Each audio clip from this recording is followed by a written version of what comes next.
Assalamualaikum warahmatullahi wabarakatuh.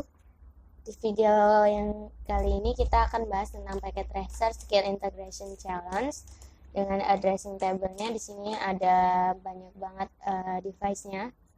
SP1, 2, 3, lalu remote, HQ branch, terus PC123, dan juga interface-nya, IP address-nya, subnet mask-nya. Kemudian untuk bagian background-nya di sini di tantangan kali ini perusahaan XYZ dia menggunakan kombinasi dari eBGP, PPP, dan GRE1 connection. Jadi teknologi lain termasuk DHCP, default routing, OSPF, IPv4, dan SSH configuration. Nah, di sini langkah-langkahnya yang pertama nanti kita akan interface addressing, configure interface, implement addressing di router remote, HQ, dan branch, lalu konfigurasi PC1 dan 3 menggunakan DHCP. Lalu untuk SSH-nya adalah configure HQ dengan mengatur modulus 2048 dengan nama domainnya adalah cisco.com, dan username-nya adalah admin dengan password secure access-nya. Nah, terus untuk PPP-nya adalah kita akan mengkonfigurasi one link dari router branch yang ini, lalu ESP3 router menggunakan PPP encapsulation dan CHAP authentication. Jadi nanti membuat ESP3 dengan passwordnya Cisco. Kemudian link from HQ ESP2 menggunakan PPP create user ESP2 dengan passwordnya Cisco. Lalu selanjutnya adalah DHCP di router branch akan melakukan konfigurasi DHCP full.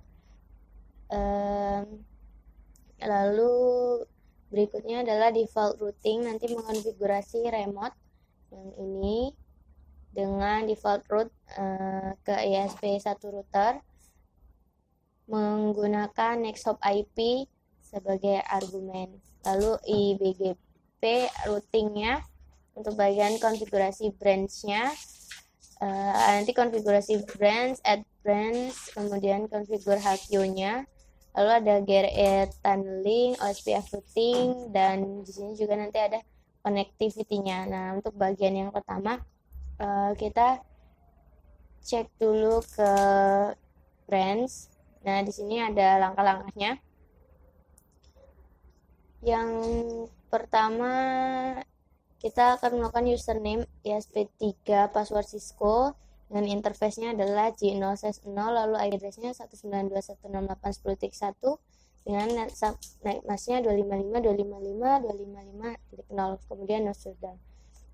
Selanjutnya adalah interface serial 0/0/0, IP address-nya ini 209165.2122, subnet mask-nya adalah 255.255.255.252. Kemudian lakukan encapsulation PPP dengan PPP authentication CHAP, kemudian no shutdown. Nah, berikutnya adalah untuk bagian IP DHCP exclude address 192.168.10.1, 192.168.10.5 dengan IP DHCP full LAN.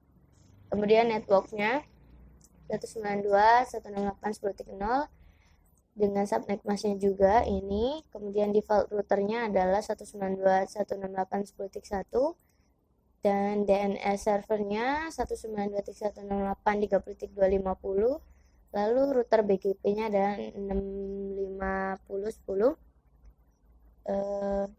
Networknya 2009.165.2001.21, remote AS 65535.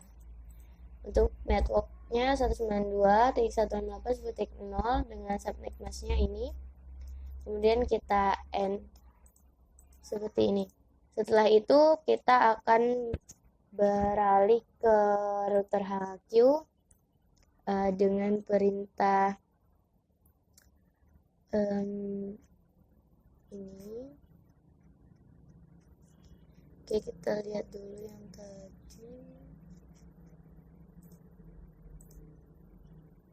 Dan untuk HQ-nya kita masuk ke interface tunnel 10. Kemudian ini IP address-nya Setelah itu tunnel mode GRP IP, kemudian masukkan tunnel destination-nya di sini 2009.165.20.2001.2. Lalu ada tunnel source-nya S0/0/0, kemudian no shutdown, lalu interface G0/0, lalu di sini ada IP address-nya juga. Kemudian no shutdown. Setelah itu interface S0/0/0, kita masukin juga IP address-nya, kemudian encapsulation PPP, lalu PPP authentication CHAP, lalu no shutdown. Setelah itu ada IP domain name-nya, namanya cisco.com, username-nya admin, passwordnya secure access, kemudian username ISP2, passwordnya Cisco, dan kita crypto key generate RSA gitu. Nah, untuk bagian ini masih ada lagi IP SSH version 2 di sini, lalu perintahnya IP SSH authentication retrieve 2, lalu IP SSH timeout 60, line VTA 04, transport input SSH, dan IP exclude address, lalu IP DHCP pulannya, masukkan networknya ini, lalu default routernya dan juga DNS servernya, kemudian router BGP 65020, setelah itu netboardnya, dan kita masukkan lagi networknya, lalu router OSPF 100 networknya, lalu basic interface G0/0, kemudian kita end. Setelah itu kita ke remote. Di sini remote. Terus di sini remote-nya kita masuk ke interface S0/0/0, kemudian IP address-nya. Setelah itu interface tunnel 10 kita masukkan hampir sama seperti tadi.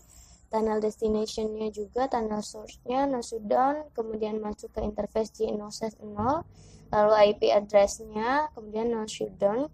Di sini masukkan IP root-nya, lalu router OSPF 100, network 192.168, area 0, networknya juga ini yang kedua, lalu passive interface, kemudian kita end. Nah, dari semua konfigurasi yang sudah kita lakukan ini, hasilnya adalah 95%. Nah, kita tinggal melakukan untuk bagian PC1 dan PC3-nya. IP-nya kita DHCP seperti ini. Kemudian yang PC3 juga sama, kita DHCP. Dia akan muncul sendiri IP address-nya. Setelah itu nilainya akan komplit 100. Sekian yang bisa saya jelaskan, penjelasan singkat. Saya akhiri. Wassalamualaikum warahmatullahi wabarakatuh.